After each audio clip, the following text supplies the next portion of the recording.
তো অবশেষে বৃষ্টির পরে এই বৃষ্টি বাদল নিয়ে বেরিয়ে পড়লাম এখন। তো পরে আবার দেখাচ্ছি। আর মা আর ভাই আছে সামনে। তো তোমাদের তো বলা হয়নি আমি কোথায় যাচ্ছি। আমি যাচ্ছি আমার দাদার ছেলের অন্নপ্রাশনে।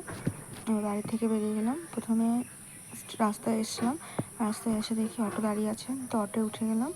এবার আমি চলে এসেছি ঠাকুরনগর স্টেশনে। আর এদিকে আমি আর ভাই উঠে যাচ্ছি, আর মা চলে গেছে আগেই, মা টিকিট কাটতে চলে গেল।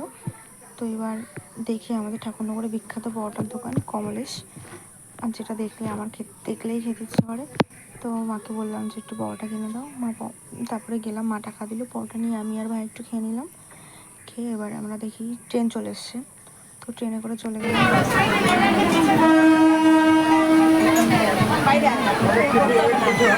তো বৃষ্টি হয়েছে, এদিকটা সব জায়গায় বৃষ্টি হয়েছে, আমাদের পিছনে বৃষ্টি হয়েছে। এবার তখন একটু বৃষ্টিটা কম ছিল, তো বাস থেকে দাঁড়িয়ে আছে।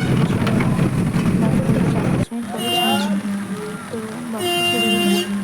এখন 15-20 মিনিটের মধ্যে আমরা জেঠু বাড়িতে পৌঁছে গেছি। তো জেঠু বাড়ির সামনেই নামিয়ে দিয়েছে, রাস্তার সামনে।